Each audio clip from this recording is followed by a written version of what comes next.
Ya baik, saudara pendengar dan pemirsa RRI dimanapun Anda berada. Saat ini saya Jirlinde kembali hadir di hadapan Anda dan menyampaikan informasi aktual yang terjadi di daerah. Dan saat ini saudara di edisi 21 Mei 2025, saya sedang berada di Bulog, kantor Bulog, Gunung Bulog, Kabupaten Sumba Barat, Gudang Bulog WK Bubak, untuk memperoleh informasi terkait tentang bagaimana kesediaan ketahanan pangan di Sumba Barat.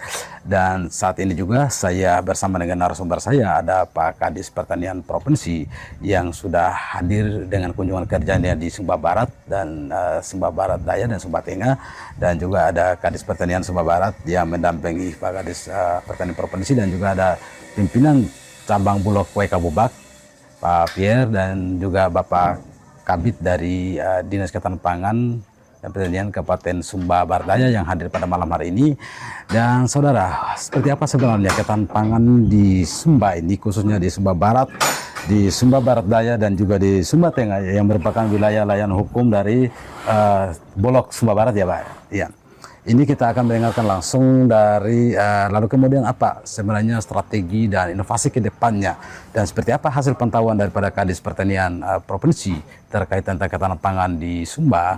Kita sudah bergabung dengan beliau dan kita akan mendengarkan seperti apa sebenarnya persisnya ketahanan pangan yang terjadi di wilayah ini. Selamat malam, Pak. Selamat malam, Ya, Pak Kadis.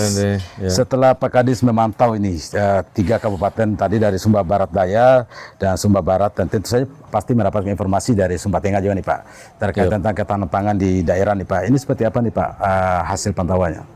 Baik, terima kasih Pak. Terima kasih RRI Sumba Barat yang memungkinkan kita untuk bisa menjadi bagian dari pencerahan sekaligus menyampaikan informasi ke publik apa yang kami sudah lakukan dan kita akan lakukan ke depan bersama-sama, bagian dari kerja kolaborasi kita Pentahelix. Betul. Karena Pentahelix itu ada akademisi, ada lembaga komunitas, termasuk di dalamnya lembaga keagamaan dan LSM, NGO. Ada kemudian juga di situ ada pemerintah, kemudian ada pelaku-pelaku usaha, kemudian ada juga media sebagai penyampai informasi. Dan saat ini kita bersama dengan kolaborasi dengan teman-teman media, bersama dengan Pak Kadis Pertanian Sumba Barat, Pak Yance, bersama dengan Pak Pinca Bulog Sumba Barat, Sumba Tengah, dan Sumba Barat Daya, Pak Pierre, dan Pak Marcel, Kabit Tanaman Pangan Hortikultura Kabupaten Sumba Barat Daya. Bapak Ibu sekalian, kita mengenai benar bahwa asta cita Presiden Prabowo dan Bapak Wakil Presiden Gibran memastikan bahwa Indonesia swasembada pangan di Asia Cita yang pertama, yaitu swasembada pangan. Dan di breakdown oleh visi misi Bapak Gubernur Melki Lakamena dan Bapak Wakil Gubernur Joni Asadoma, melalui visi misinya yang salah satunya adalah sejahtera. Salah satunya itu sejahtera dan berkelanjutan. Di dalam situ kapitalisasi ekonomi tentu kapitalisasi ekonomi dari produksi. Produksi salah satunya adalah produksi pertanian, yaitu dalam untuk mewujudkan swasembada pangan. Nah, dari situ kemudian ada dasar cita pertama dari Bapak Gubernur dan Wakil Gubernur NTT, yaitu dasar cita pertama dari ladang dan laut menuju ke pasar, dari hulu sampai hilir. Nah, kita ini sekarang ada di Sumba Barat, kami di Sumba Barat Daya, di Sumba Barat, dan di Sumba Tengah, dan di Sumba Timur. Kita ingin memastikan bahwa kapitalisasi produksi yang terjadi, khususnya kapitalisasi produksi dari pertanian kita komoditi padi, tahun ini terjaga dan baik, on the track. Dan kita berterima kasih karena tahun ini curah hujan cukup tinggi dan ketersediaan air cukup banyak, sehingga petani bersemangat dan bagaimana untuk bisa menanam dari mulai Januari sampai dengan saat ini puncak panen. April Mei ini puncak panen, dan ada yang di Juni juga. Ada di Juni. Kalau kita bandingkan year on year hasil luas tanam, luas panen, produksi dan juga profitas dibanding year on 2024 Januari sampai dengan Mei tahun 2025 itu meningkat semua. Kalau untuk luas tanam kita meningkat 7,13%. Untuk produksi luas panen kita meningkat 35%. Produksi kita meningkat sekitar 36%. 36%, dibandingkan tahun lalu. Nah, ini menunjukkan bahwa ada semangat dan juga petani dengan air yang tersedia cukup baik, irigasi kita yang cukup baik juga, kemudian benih yang digunakan juga tepat waktu, modernisasi pertanian, alat mesin pertanian juga di situ mulai banyak, dan ada dukungan dari pemerintah pusat, dari pemerintah provinsi dan pemerintah kabupaten sendiri yang terus ini menggenjot untuk swasembada pangan ke depan, terutama juga sentra-sentra produksi padi kita di NTT, khususnya di Sumba. Di Sumba Bardaya contohnya ada di Beklo Sawah, 1.300-an hektar. Kemudian dengan di Weja Selatan, itu juga ada sekitar hampir 800-an hektar di sana. Di Sumba Barat ada di Manokaka, itu hampir sekitar 1.200 hektar di situ. Di Sumba Tengah juga ada di Anakalang dan sebagainya hampir 2.000 hektar di sana. Nah, ini kalau kita bisa kapitalisasi dia, ini akan menuju kepada penyediaan pangan dalam jumlah yang cukup dan tersedia. Karena kita akan menuju pada mandiri dan berdaulat. Betul. Kalau sudah menuju mandiri berdaulat, berarti ketersediaan pangan kita mencukupi, dan ini dibuktikan dengan apa? Saat ini kita ada di Bulog. Di Bulog saat ini yang menyerap gabah dan beras. Gabah dibeli dengan 6.500 oleh Bulog. Pak Pinca ya benar ya. Terus beras dibeli dengan 12.000. Dan Pak Pinca Bulog, Pak Pier dan teman-teman Bulog sudah membeli hampir di seluruh kabupaten di Sumba Barat Daya, Sumba Barat dan di Sumba Tengah itu 335 ton. Dari target hanya 313. Dari target 200. Dari target 200 ton lebih. Berarti ada overproduksi beras yang dibeli. Ini belum semua, ini baru dibeli. Sedangkan di lumbung-lumbung petani, masih banyak. Masih ada ya. Masih ada, dan sekarang masih panen nih. Petani kita masih panen dengan alat-alat dibantu oleh pemerintah pusat dan kita provinsi dan di kabupaten menggunakan combine. Sekarang alat mesin pertanian ini menjadi rebutan nih, alat mesin pertanian combine. Oleh karena itu terima kasih kepada Pak Kabulok semua, Pak Pinca, Pak Pierre dan teman-teman yang telah membantu ekonomi di tingkat petani. Melalui Bapak Presiden Prabowo yang memungkinkan ini. Kalau tidak, gelora dan semangat petani untuk menanam akan menjadi redup. Walaupun air tersedia. Betul. Tapi karena ini ada ekonomi di dalam, hilirisasi. Yang kita bilang, hilirisasi ini dari sisi pembelian oleh Bulog. Betul. Nah, harapan kita ke depan, kalau ini sudah terjaga, dia harus continue. Pak Kadis ya, Pak Kabit, dan di Sumatera Tengah. Kalau tidak, nanti setelah ini beli, jangan sampai nanti di musim berikut sudah turun dan di musim hujan berikut turun. Nah, kita tidak boleh terjadi itu. Karena kita ingin menjaga ketahanan pangan dan swasembada pangan kita ke depan. Kita memang masih defisit beras, kita akui. Di Sumba pun demikian. Oleh karena itu bagaimana kita sekarang menciptakan produksi dan meningkatkan produksi kita. Dengan apa? Indeks pertanaman. Kita ada beberapa program, strategi kita, intensifikasi. Intensifikasi, ekstensifikasi, dan diversifikasi pangan. Kalau intensifikasi strategi kita adalah bagaimana kita menyiapkan benih yang unggul, benih yang bermutu.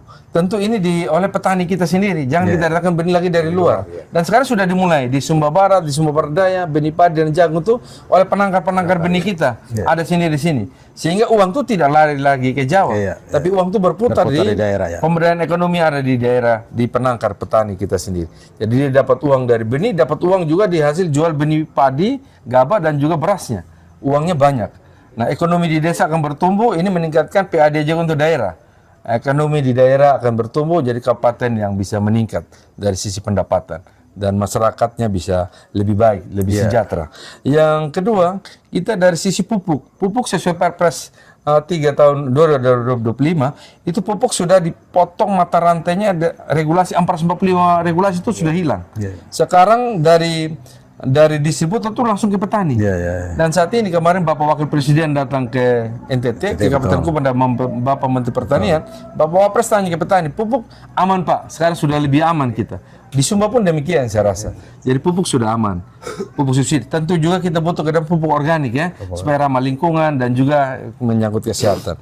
Yang ketiga, Alsintan, alat mesin pertanian kita. Saat ini terima kasih kepada Bapak Menteri Pertanian, Pak Presiden Jokowi, Pak Presiden Prabowo dan Bapak Wapres Gibran dan Bapak Gubernur Pak Amir Kirang dan Pak Wakil Gubernur Pak Joni Asadom yang memungkinkan adanya dukungan Alsintan di seluruh NTT khususnya di Sumba juga. Bantuan dari Kementerian Pertanian untuk ini alat mesin pertanian cukup besar dan ini akan terus diberikan kepada petani-petani kita pun di daerah-daerah sentral produksi. Yang berikut pengendalian hama penyakit, pestisida. Ini juga cukup memungkinkan untuk itu dan sehingga ini harapan kita ke depan. Yang berikut irigasi. Irigasi kita sekarang dengan Perpres nomor 2 2025 tidak ada lagi kewenangan pusat, provinsi dan kabupaten. Sekarang dia menjadi satu.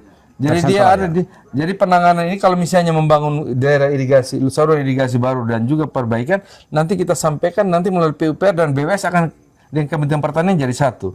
Tinggal bisa diperbaiki. Nah, ini juga salah satu yang selama ini menjadi penghambat daripada kita untuk menanam oleh petani. Karena saluran irigasinya rusak baik di primer, sekunder maupun tersier. Dan sedimentasi juga pendangkalan. Oleh karena itu kita harapkan ke depan ini bisa semakin baik. Yang ekstensifikasi kita berterima kasih juga kan kita ada optimalisasi lahan kering. NTT dapat 28.000 hektar lebih. Terbesar dibanding provinsi lain selain Indonesia Barat ya. Nah, dari 28.000 di Sumba ini cukup besar. Kita kasih optimalisasi lahan kering. Di situ ada alat mesin pertanian, di situ ada dukung irigasi juga. Di Sumba Barat Daya, di Sumba Barat, di Sumba Tengah dan Sumba Timur. Yang kemudian juga ada cetak sawah rakyat. Kita ada SID kali ini 3.000 hektar. Dan juga kita ada untuk pemetaan kawasan.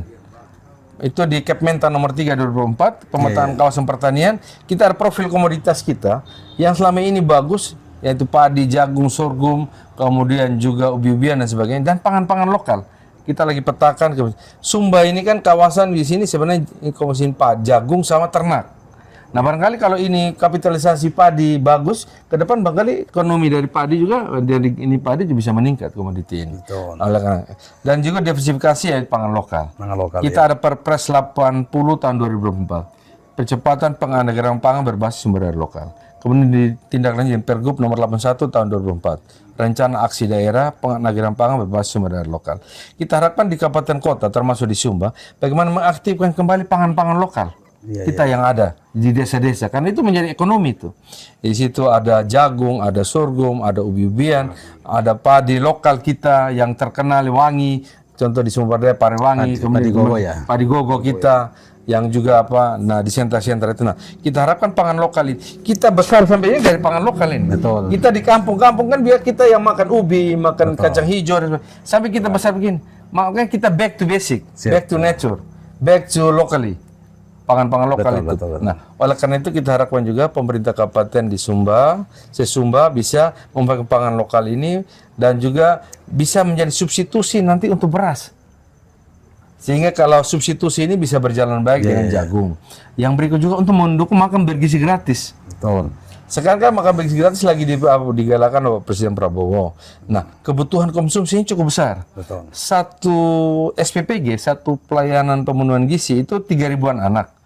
Satu itu butuh sekian banyak menu makanan. Ada berasnya, bisa jagung di mix beras dan jagung. Nanti ke pangan lokal di situ bisa masuk. Kemudian juga di situ ada sayur-sayuran, ada buah-buahan. Hewani, ternak juga ada di situ ya. Ada telur, ada ayam, ada. Nah, ini menjadi penyumbang. Jadi pertanian menjadi penyumbang kontribusi supply chain untuk makan bergizi gratis. Di Sumba sudah ada 3. Di Sumba Barat Daya sudah 1. Di Sumba Barat 1, di Sumba Timur 1, di Sumba Tengah mau dibangun kalau bukan bulan ini bulan depan ada dibangun untuk makan bergizi SPPG dapur bergizi dan juga menyerap tenaga kerja. Satu SPPG itu bisa 50 orang. Nah, orang lokal di situ berarti ekonomi juga bertumbuh di situ. Nah, supply chain ekonomi ini dari produk-produk pertanian kita coba kembangkan. Pak Kadis ada di sini berdua.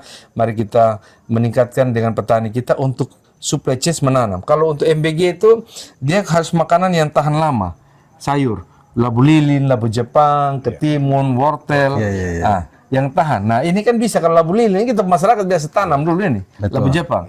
Nah, terus ada lombok sayur, lombok tomat untuk bumbu-bumbu. Terus kita dapur hidup kan ada jambu, jahe, kunyit kan untuk ini apotek hidup untuk mengkonsumsi MBG ini kan butuh rempah-rempah buat bumbu-bumbunya. Nah, oleh karena itu ini menjadi kapitalisasi ekonomi kita ke depan.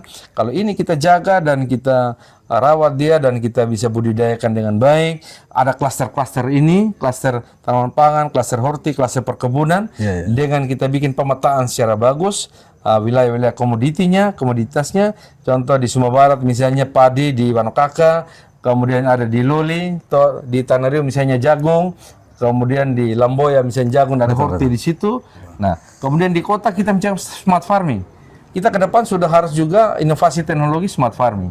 Jadi kita dengan teknologi hemat air, CSA juga, climate smart agriculture. Kita juga harus pertanian cerdas iklim. Itu juga menjadi salah satu kebutuhan. Oleh karena itu kita bersama-sama dengan, dan terima kasih juga Pak Pinca, kita kembali lagi. Beras yang ada di belakang kita ini rencana mau dibawa ke TTU. Betul, ya. 400 ton. Ini hasil produksi Sumba Barat. Ini dalam momentum sejarah baru terjadi. Sumba mengekspor beras. Kalau kita dengan gabah untuk kali 2 saja, ini berarti ada 800 ton sampai 1000 ton padi. Ini baru beras 400 ton. Berarti padinya 1000 ton. Ini tercatat dalam sejarah. Nah, kalau sudah begini, ini menjadi pintu masuk bagaimana kita meningkatkan ekonomi di Sumba melalui padi. Belum jagung ya. Jagung kita pernah ekspor ke Surabaya 1000 ton jagung. Nah, Bulog juga akan membeli jagung dengan 5.500 per kilo. Kita harapkan ini kapitalisasi ekonomi Pak Kadis berdua ada di Sumba dan Sumba Barat dan Sumba Daya dan untuk jagung juga kita katakan. Bulog ada sebagai hilirisasinya yang membantu untuk membeli, dan kita harapkan Bulog juga sedang menyiapkan gudang di Sumba Barat dan Sumba Daya untuk menampung jagung. Nah, tadi dalam pembicaraan kita itu, dan kalau ini bisa terjadi maka ekonomi petani akan bisa meningkat. Kita punya kemiskinan dan stunting yang orang bilang di Sumba ini yang tinggi, di NTT ini tertinggi. Bisa diminimalisir ya Pak? Diminimalisir. Tertinggi setelah TTS. Iya betul. TTS itu tertinggi untuk kemiskinan dan stunting. Habis itu baru Sumba. Baik itu Sumba Barat Daya, Sumba Barat, Sumba Tengah, kemiskinan tertinggi. Betul. Sekarang sudah turun 3% dengan adanya food estate. Betul. Dari 30% 31%. Oleh karena itu harapan kita dengan ada kehadiran kita semua dan punya tanggung jawab besar, dan sampai malam pun kita masih bekerja, itu bukti bahwa kita ingin memberikan yang terbaik bagi daerah ini dengan sumbangsi kita masing-masing, dengan talenta, dengan kerja kita termasuk media ya yang memberikan informasi. Pak Pinca, Bulog yang telah bekerja bersama-sama secara kolaborasi dengan kita, maka kita lebih baik lagi ke depan untuk membangun NTT. Ya, Pak Kadis, terkait tentang bagaimana kemudian bagaimana meningkatkan ketahanan pangan, lalu kemudian masyarakat kita dapat terdorong dan terus continue untuk kemudian ketahanan pangan di Sumba Barat tidak hanya kita nikmati di tahun ini mengalami peningkatan, tetapi tahun-tahun ke depannya itu tetap masyarakat itu memiliki daya saing dan daya juang yang kuat.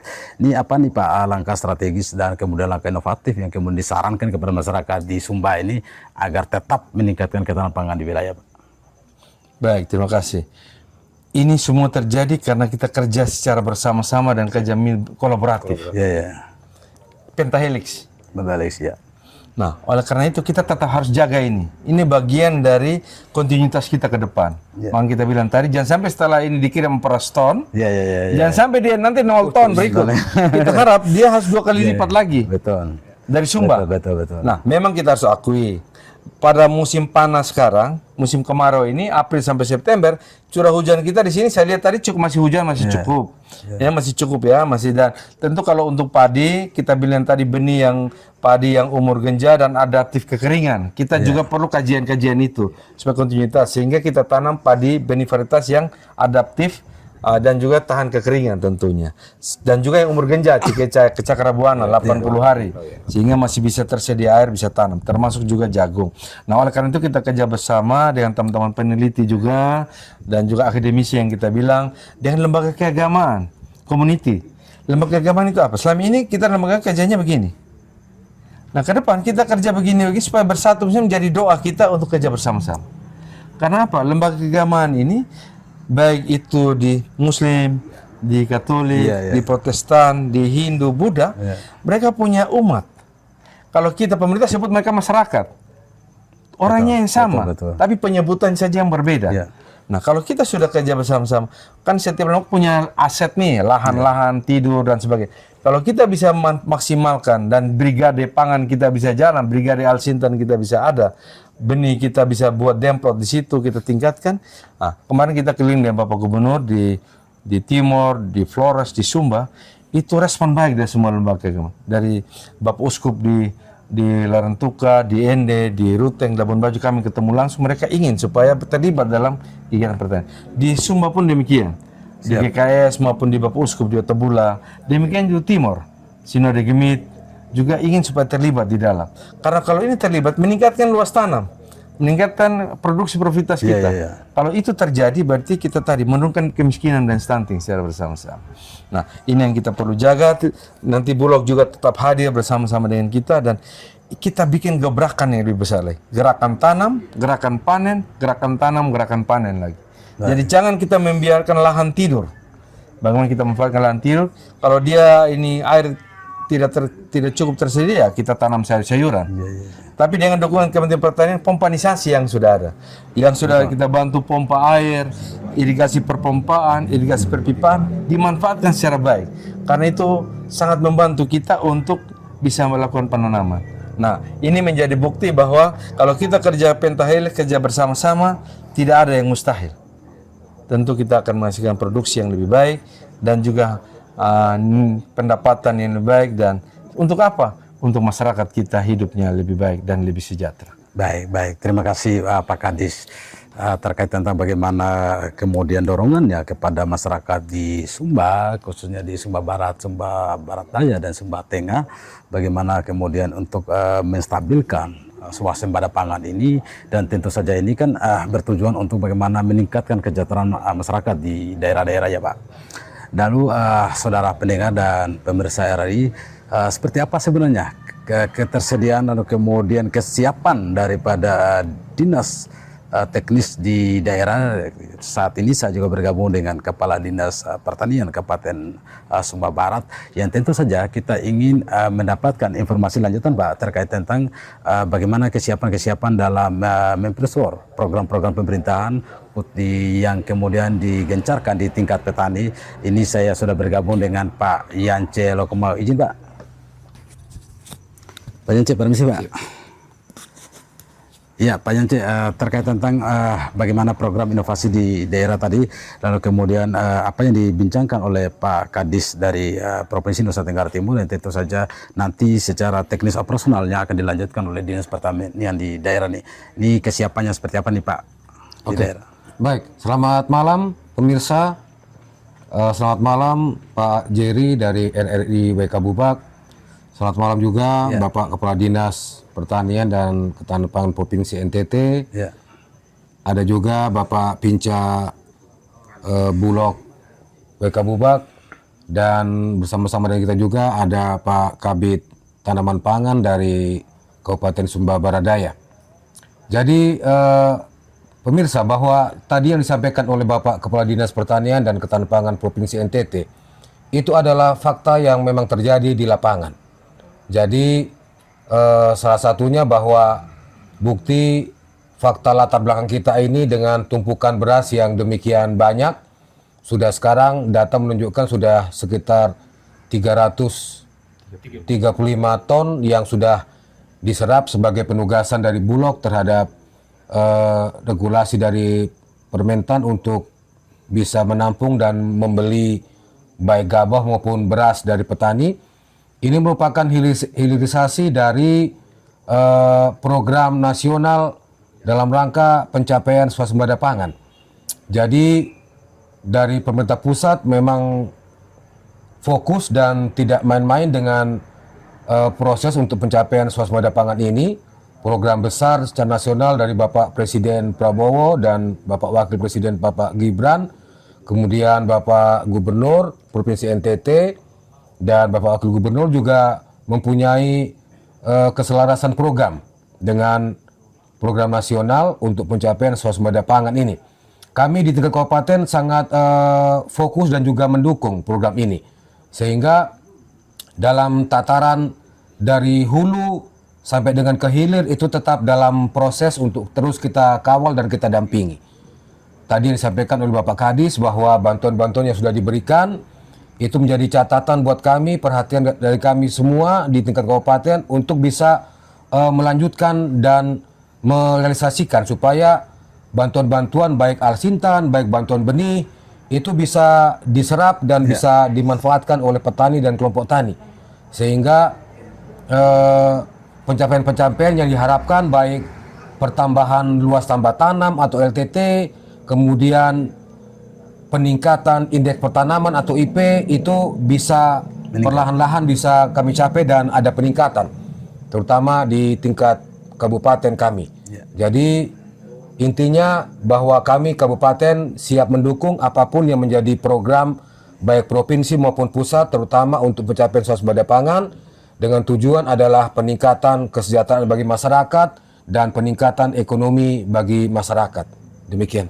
Baik Pak Kadis, terima kasih atas berbagai kiat yang kemudian disampaikan kepada masyarakat kita, khusus masyarakat petani kita di Sumba Barat. Tentu saja ini memiliki tujuan yang sama, dan Pak Kadis selaku Dinas Teknis di Sumba Barat ini di daerah tentu sangat memahami kan berbagai persoalan pertanian yang terjadi di wilayah, dan apa yang Bapak Kadis sampaikan tadi itu semoga ini dapat diserap dengan baik dan didengarkan oleh masyarakat petani kita, sehingga kemudian apa yang menjadi harapan-harapan tadi itu bisa betul-betul diwujud nyatakan dalam praktek pertanian kita di Sumba Barat. Terima kasih Pak Kadis. Baik, terima kasih. Saudara pendengar, saya juga akan mendengarkan bagaimana sebenarnya kesediaan dan kemudian kiat-kiat yang dibangun oleh Dinas Pertanian Kabupaten Sumba Barat Daya untuk kemudian kita memahami dan mengetahui seperti apa sih praktek pertanian di sana, dan kemudian swasembada pangan yang berlangsung di Sumba Barat Daya. Ya baik, saudara pendengar dan pemirsa RRI, kita masih melanjutkan perbincangan kita di malam hari ini, tentu saja bersama dengan bapak-bapak dari Dinas Pertanian Provinsi dan juga di Kabupaten Kota di Sumba. Dan saat ini kita juga akan mendengarkan seperti apa sebenarnya kiat daripada Dinas Pertanian Sumba Barat Daya terkait tentang bagaimana menjaga stabilitas dan ketahanan pangan kita dan peningkatan pangan untuk masyarakat kita di Sumba, khusus di Sumba Barat Daya. Selamat malam Pak Marcel. Selamat malam Pak Jari. Ya, Pak Marcel selaku Kabid Ketahanan Pangan di Sumba Barat Daya nih. Kabid Tanaman Pangan dan Hortikultura. Dan Hortikultura. Ya, kalau di Sumba Barat Daya sendiri Pak Marcel, seperti apa sebenarnya ini apa namanya dorongan dan kemudian ketersediaan pangan di Sumba Barat Daya dalam rangka kita ini juga merupakan bagian daripada perwujudan program pemerintah pusat, yaitu program Asta Cita Presiden Prabowo Gibran, dan di daerah itu kita terus didorong untuk kemudian melakukan peningkatan swasembada pangan. Ini seperti apa di Sumba Barat Daya Pak? Baik Pak Jari, terima kasih banyak kesempatan untuk kami, terhormat Bapak Kadis Pertanian dan Ketahanan Pangan Provinsi Nusa Tenggara Timur. Kami hormati Bapak Kadis Pertanian dan Ketahanan Pangan Kabupaten Sumba Barat, dan saya Pak Pincap Bulog Sumba Barat, Pak Pierre. Terima kasih untuk gambaran pertanian dalam mendukung mencapai swasembada pangan di Kabupaten Sumba Barat Daya. Ya. Pada prinsipnya masyarakat petani bersama penyuluh, Dinas Teknis dan pemerintah Kabupaten Sumba Barat Daya dengan spirit yang sama mendukung program baik dari pemerintah pusat melalui Kementerian Pertanian dan pemerintah provinsi melalui Dinas Pertanian Provinsi. Sehingga dengan beberapa item-item kegiatan menjadi satu dobrakan untuk bergeraknya petani di tingkat lapangan dalam meningkatkan luas tambah tanam, meningkatkan produksi dengan pola intensifikasi, ekstensifikasi, dan diversifikasi. Itu semua terkolaborasi. Kami setuju yang disampaikan oleh Bapak Kadis Pertanian dan Ketahanan Pangan Provinsi, bahwa ini kita tidak bisa jalan bersama. Betul. Kita harus satu dalam satu kesatuan untuk petani, SPD, Pulau Sumba maupun NTT dan Indonesia. Spirit ini itu menjadi kami harap untuk berkelanjutan. Kami identikan semangat ini. Tahun ini kita merdeka, mencapai kemerdekaan dari tonase beras yang kita dapat, kita hasilkan. Tahun depan mempertahankan kemerdekaan dan selanjutnya mengisi kemerdekaan. Ini semua dia bisa berjalan dengan lancar apabila kita tetap bersatu, stakeholder, satu langkah yang sama dengan tujuan yang sama. Kalau di Sumba Barat Daya sendiri Pak, berapa peningkatan daripada pendapatan swasembada pangan ini Pak? Baik, kalau untuk beras itu sendiri Pak. Kalau untuk Sumba Barat Daya, sedang adanya isu kolaborasi ekosistem pertanian. Di situ instrumen penggerak ekonomi di tingkat petani sudah beraroma, dan dari situ mindset petani itu perlahan-lahan akan menumbuh. Kenapa? kita petani mampu berproduksi, pasar itu menjadi penting. Jadi Betul. pasar yang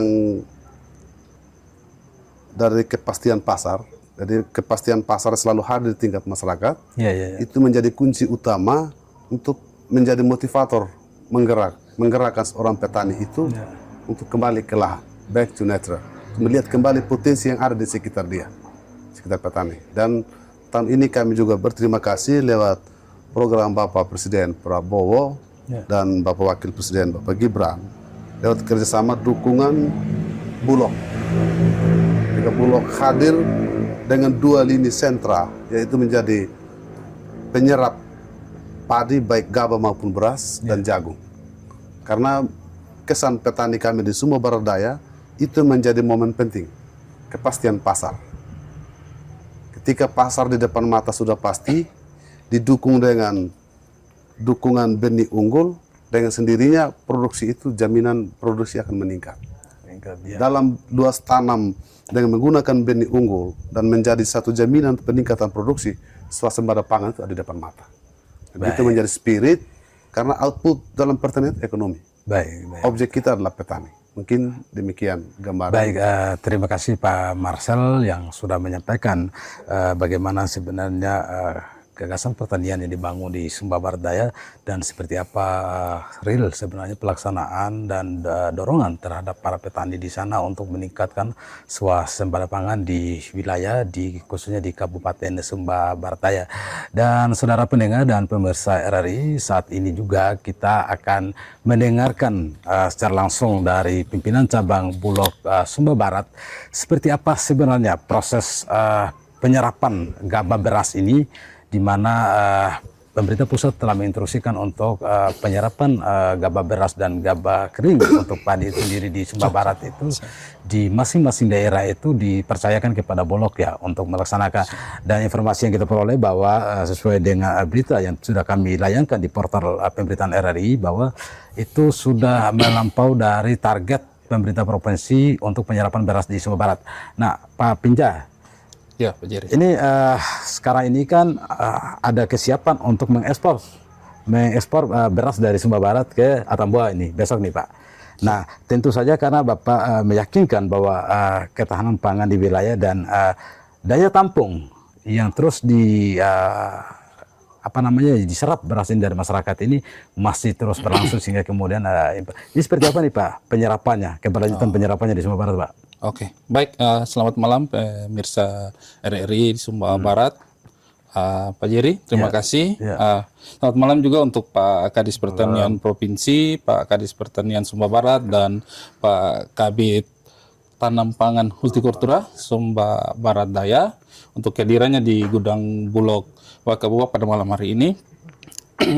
Ya, untuk pertama-tama kita tahu bahwa tugas yang diberikan oleh pemerintah pusat dalam hal ini Pak Presiden Prabowo dan Pak Wakil Presiden Pak Gibran melalui Bulog untuk menyerap hasil komoditi dari pertanian di para petani, khususnya itu untuk beras dan jagung. Untuk Bulog Waikabubak sendiri itu dia mempunyai pagu yang ditetapkan oleh Bulog Kanwil NTT itu sebanyak 233 ton. Sampai saat ini jumlah beras yang telah kami serap dari petani itu dari Sumba Barat Daya, Sumba Barat, dan Sumba Tengah itu sebanyak 335 ton.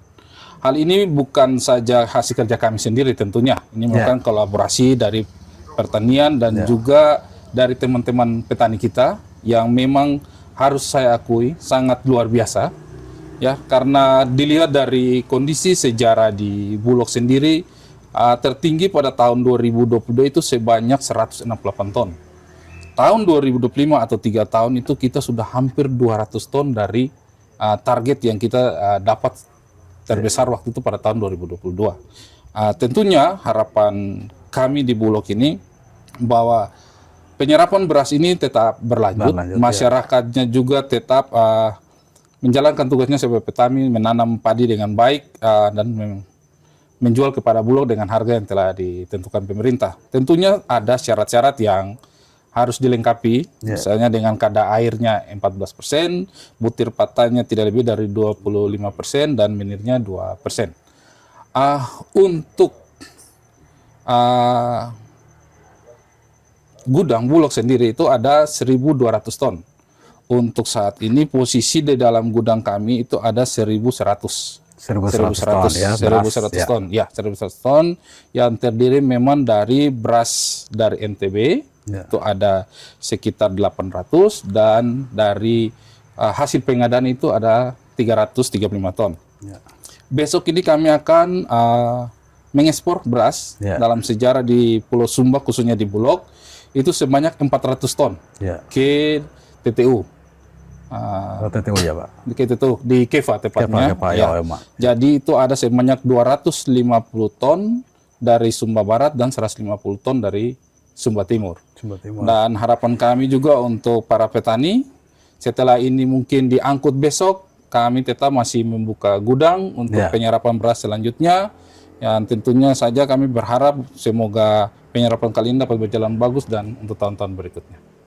Baik, Pak Pinca, terima kasih atas informasinya kepada masyarakat kita di Sumba Barat bahwa pihak Bulog Sumba Barat di sini itu masih berlangsung penyerapan berasnya ya, walaupun sudah memenuhi daripada target kuota yang telah ditetapkan oleh kantor wilayah Bulog Nusa Tenggara Timur, tapi masih terus berlanjut penyerapan beras, sehingga diharapkan kepada para petani agar dapat melakukan penjualan berasnya ke Bulog, karena ini berhubungan dengan bagaimana Bulog yang sudah dipercayakan oleh negara dan oleh kita sendiri untuk menampung beras kita, sehingga stabilisasi daripada ketahanan pangan kita ke depan itu dapat terukur ya Pak ya, sehingga tidak di mana-mana kalau kita ke tengkulak nanti ini kita tidak tahu nih di mana sebenarnya ini beras kita berada kan itu Pak. Tapi kalau di Bulog, masyarakat itu sendiri dapat kembali ke depannya, itu dapat kembali mengambilnya dari Bulog dan untuk kepentingan kesejahteraan masyarakat kita di Sumba pada umumnya.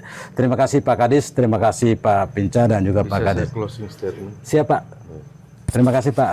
Mungkin ada yang ingin disampaikan pada closing statement Pak. Baik, terima kasih. Selamat malam pemirsa RRI di Sumba Barat. Ya. Kita sangat berterima kasih kepada para petani, sahabat-sahabat petani yang telah bekerja keras, berdedikasi tinggi untuk tetap bekerja. Di masa COVID pun, yang semua orang tidak bekerja, petani tetap bekerja. Karena kalau tidak mereka bekerja, pangan tidak akan tersedia. Apalagi setelah masa COVID. Dan saat ini dengan situasi yang normal, tentu kita ingin berharap petani, sahabat petani yang peran penyuluh yang ada di garda terdepan di lapangan, bersama dengan semua petugas-petugas teman-teman kita dari Dinas Pertanian Kabupaten Sumba Barat Daya, Dinas Pertanian Sumba Barat, Sumba Tengah, dan juga Sumba Timur, kita akan terus bersama-sama berkolaborasi dengan semua kolaborasi kita dan semua stakeholder terkait, termasuk dengan Bulog, dalam hal ini Pinca Bulog di Sumba Wekebubak. Oleh karena itu, kami sangat berharap ini menjadi pintu masuk bagi kita untuk meningkatkan produksi profititas kita, khususnya padi dan jagung ke depan, menuju swasembada pangan. Sumba menjadi pintu masuk bagi swasembada pangan Nusa Tenggara Timur ke depan, dan juga untuk Indonesia. Oleh karena itu, terima kasih media RRI yang telah bersama-sama dengan kita dan selalu ada di tengah-tengah masyarakat dan tengah-tengah petani untuk menyampaikan kabar-kabar baik terkait apa yang sudah dilakukan dan dikerjakan oleh para petani kita. Dan oleh karena itu selamat bekerja bagi para petani. Pak Kadis Pertanian Sumba Barat, Pak Yance, terima kasih banyak. Pak Kabit Tampang Hortikultura, Pak Marsha, terima kasih banyak. Pak Pinca Wekebubak, Bulog Wekebubak, Pak Pierre yang kerja keras walaupun berapa bulan sudah menghasilkan sesuatu momentum sejarah, menampung dan menyerap beras dalam jumlah yang besar dan diekspor bersama dengan di Sumba Timur. Berarti Sumba ini punya peluang dan potensi. Betul. Nah, bagaimana peluang dan potensi ini, walaupun ada dinamika dan tantangan, kita bekerja bersama-sama, tentu hasilnya pasti akan lebih baik. Tuhan memberkati kita, semoga usaha kerja keras kita. Dan terima kasih kepada 4 bupati se-Sumba, Ibu Bupati dan Pak Wakil Bupati Sumba Barat Daya, Pak Bupati Sumba Barat dan Pak Wakil Bupati, Pak Bupati dan Pak Wakil Bupati Sumba Tengah, dan Pak Bupati, Pak Wakil Bupati Sumba Timur, yang juga telah menggerakkan semua masyarakat, khususnya petani dan semua stakeholder terkait, termasuk Dinas Pertanian Kabupaten di masing-masing wilayah di kabupaten. Kehadiran kita di sini adalah bagaimana kita menciptakan ketahanan pangan dan swasembada pangan ke depan bisa kita wujudkan. Demikian, Tuhan memberkati kita. Terima kasih. Mungkin ada semangat yel-yel pertanian Pak yang disampaikan kepada masyarakat kita di Sumba Barat nih sebagai spirit Pak. Baik, kita yel-yel ya. Ini Kabit. Kita ini yel-yel, ayo bangun Sumba, ayo bangun NTT, ayo bangun Indonesia. Iya. Kita sama-sama, mari 1, 2, 3. Ayo bangun Sumba, ayo bangun NTT, ayo bangun Indonesia. Terima kasih Pak, selamat malam. Selamat malam. Selamat datang di era digital baru. RRI News kini hadir di genggaman Anda dengan aplikasi mobile terbaru. Temukan berita online terkini, cepat, dan terpercaya langsung dari perangkat Anda dengan fitur pembaruan berita real time dari aplikasi mobile RRI News. Anda tak akan pernah ketinggalan informasi. Nikmati kemudahan akses berita nasional dan internasional, berita terpopuler, dan video berita terbaru kapan saja dan di mana saja. Dilengkapi dengan teknologi terkini, aplikasi mobile RRI News memberikan pengalaman membaca yang lebih baik. Dapatkan notifikasi berita penting langsung di layar ponsel Anda. Jelajahi kategori berita yang Anda minati, mulai dari politik, ekonomi, budaya, hingga olahraga. Anda juga bisa berbagi berita penting kepada teman dan keluarga melalui media sosial dan aplikasi pesan, menjaga Anda tetap terhubung dengan dunia di sekitar Anda. Memiliki jaringan lebih dari 80 microsite tersebar dari Sabang sampai Merauke, serta memiliki tren pembaca yang semakin meningkat. RRI News menghadirkan liputan berita terlengkap dan terkini dari seluruh Indonesia. Unduh sekarang di Google Play dan App Store aplikasi mobile RRI News, membawa dunia ke dalam genggaman Anda. Aplikasi mobile RRI News, berita terkini dan terpercaya dalam genggaman Anda.